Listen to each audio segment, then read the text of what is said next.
Olá, meus queridos, tudo bem? Tudo na paz, graças a Deus. Meus queridos, é, graças a Deus, estamos alegres, felizes por mais uma oportunidade que o Senhor tem nos dado. Graças a Deus. Neste vídeo, é um vídeo curto, um vídeo muito rápido, mas é pela responsabilidade que eu tenho com meus inscritos. Eu quero falar um pouquinho sobre João, no capítulo 4.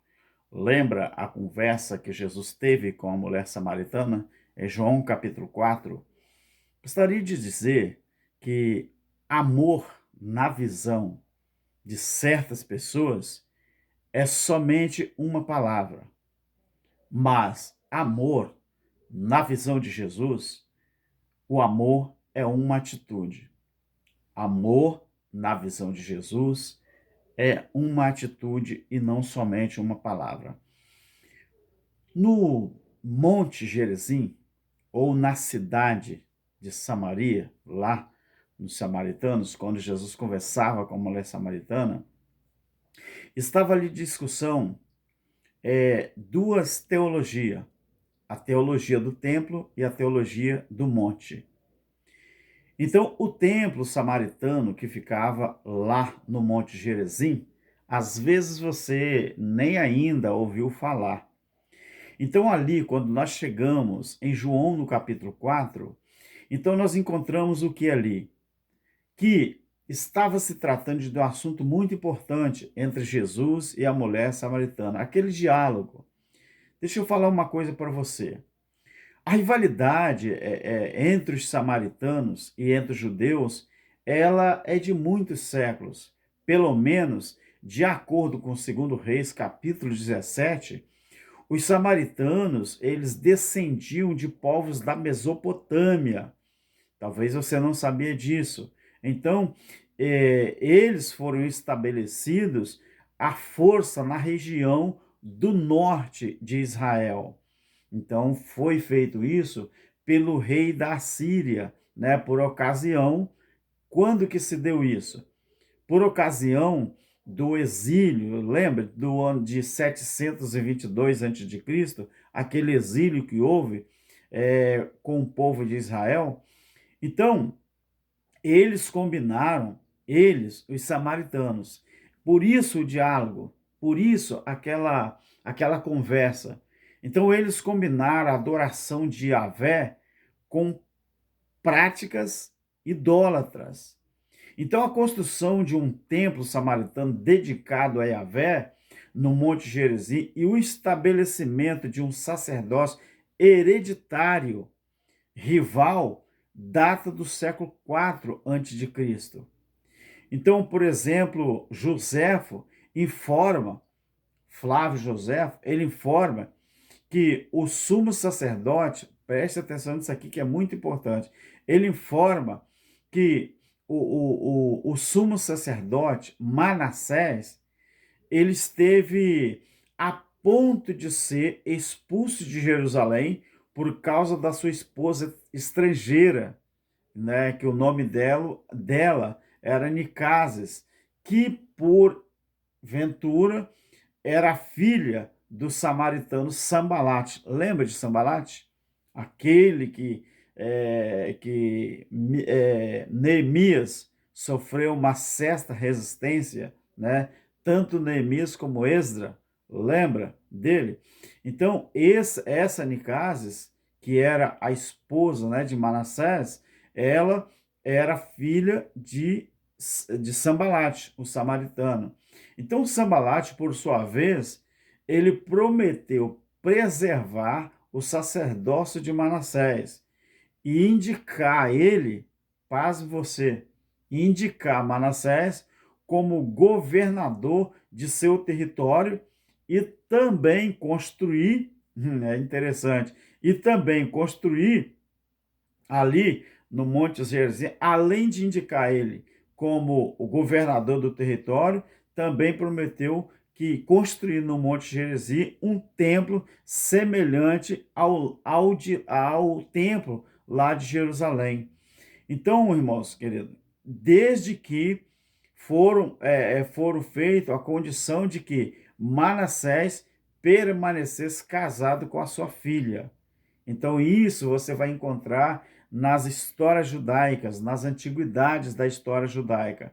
Então, os samaritanos, eles, entretanto, eles se consideravam descendentes, não é, fiéis de Israel, e viam os judeus como apóstata. Imagina você, não é, como que começou essa rivalidade. Então, os samaritanos, eles, né, se consideravam descendentes fiéis de Israel e viam os judeus como apóstatas.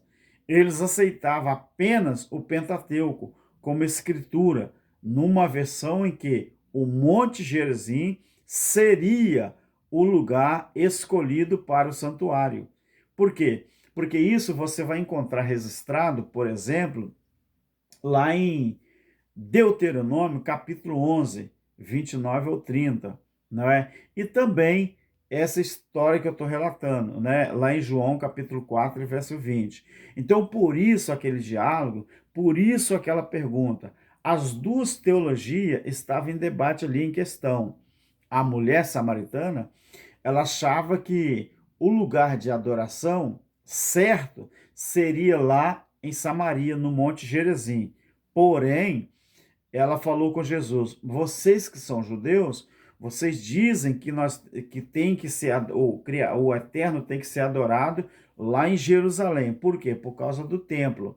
Então, por isso aquela conversa. Então, a história em torno do local do templo no Monte Gerizim, ela é bastante confusa, pelo menos era bastante confusa.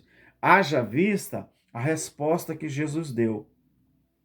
Por que que era confuso? Primeiro porque, desde o tempo da construção do templo samaritano, não é? Geralmente, esse templo, a construção ali, foi datado do ano de 388 a.C.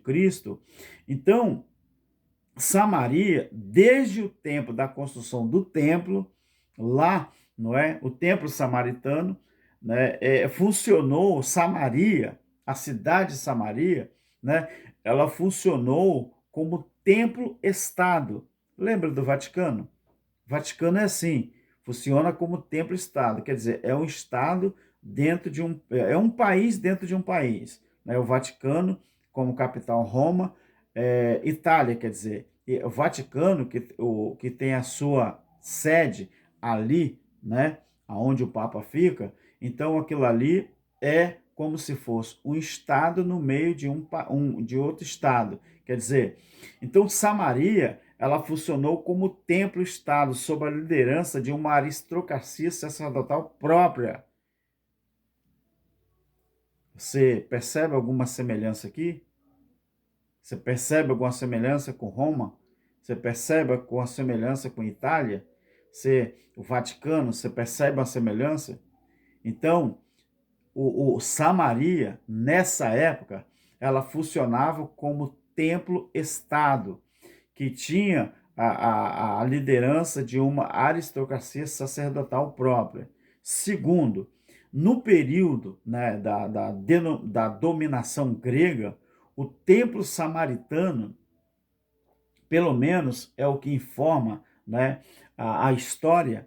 Então, no período da dominação grega, o templo samaritano, dedicado ao Júpiter, que é o mesmo Zeus, né, é, esse Zeus, né, muita gente tinha como o hospitaleiro, ou Júpiter hospitaleiro, né, pelo menos isso está lá em 2 Macabeus, né, capítulo 2, capítulo 6, o versículo 2, isso está registrado lá. Então, primeiro, desde o tempo da construção do templo samaritano, não é? Samaria já funcionava como templo-estado, sobre a liderança de uma aristocracia sacerdotal própria. Segundo, no período da dominação grega, o templo samaritano dedicado ao Júpiter, Zeus, hospitaleiro, né?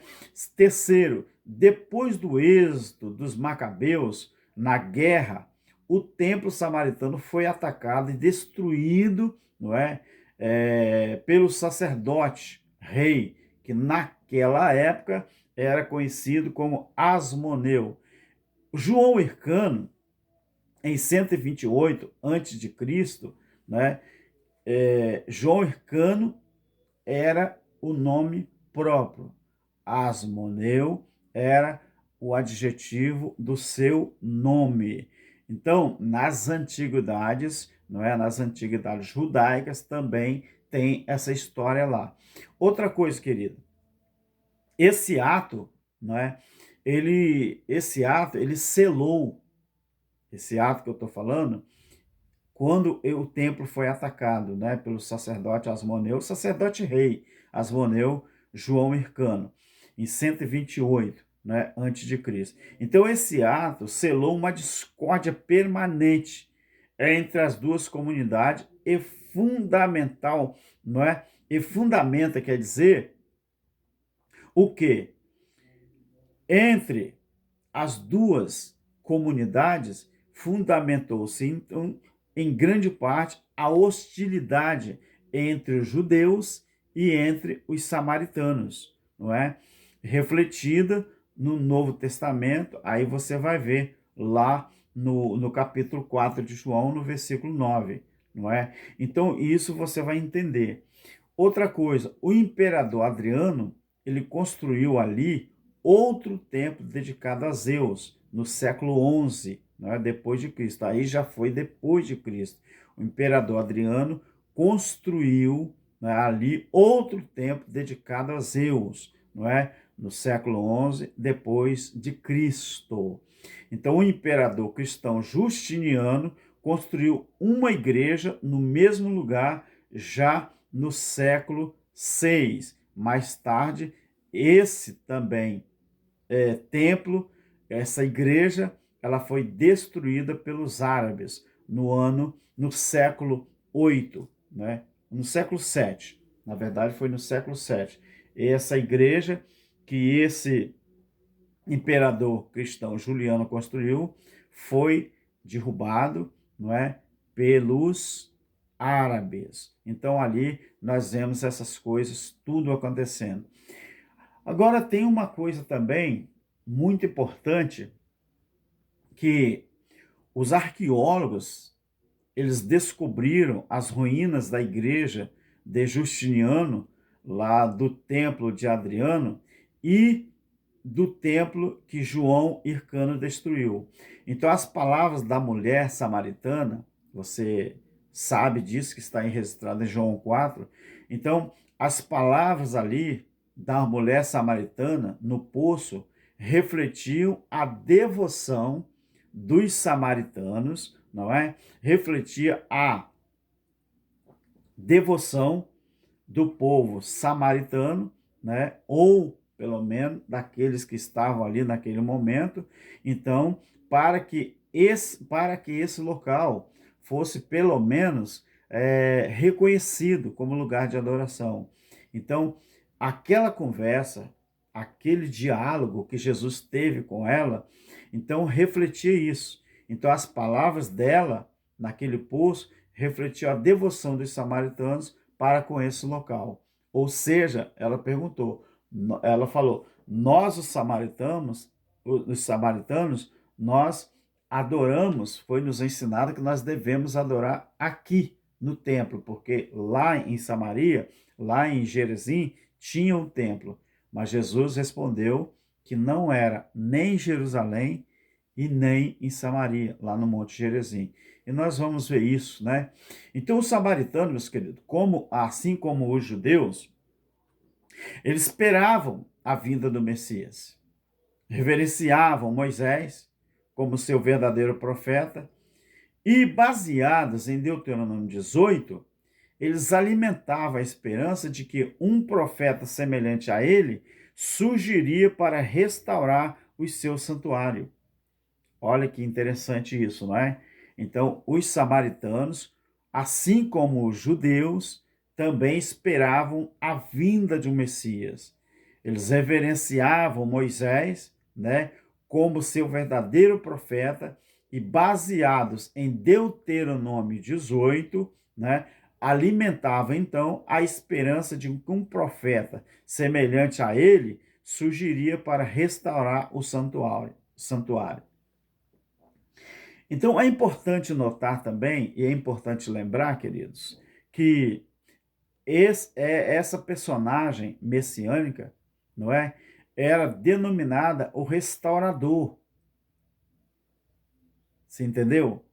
Então, essa personagem messiânica era denominado restaurador. Um documento samaritano que chamava-se o Memar, né, Margá. Então, embora escrito no século IV depois de Cristo, contém tradições samaritanas mais antigas e declaram uma coisa muito importante. O que esse documento declara? O que esse documento declara?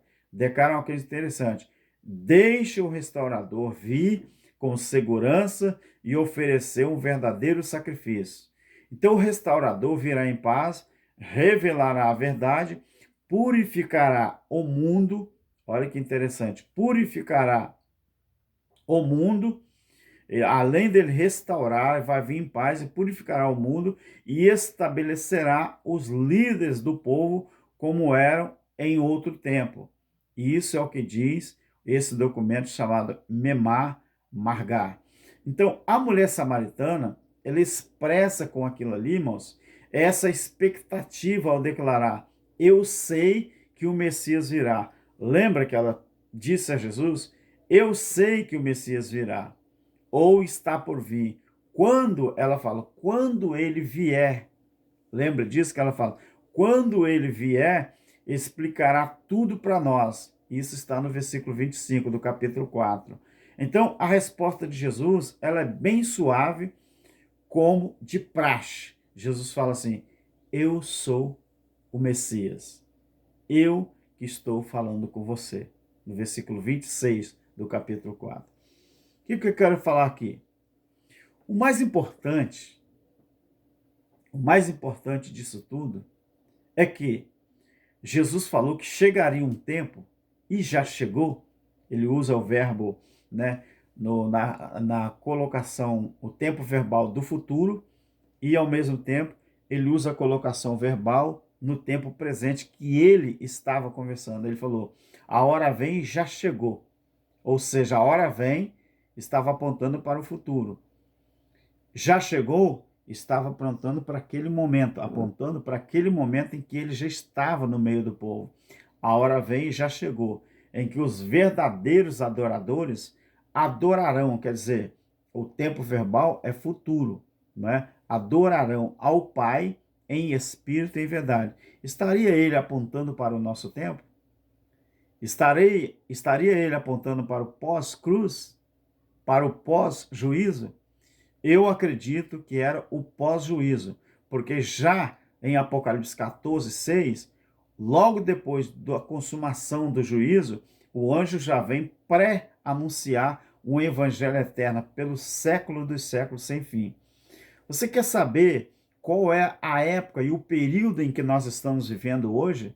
É o período do evangelho eterno, o período dos séculos sem fim para todo sempre. Ou seja, tudo que tinha que acontecer já aconteceu, pelo menos com as profecias relacionadas ao ungido do eterno.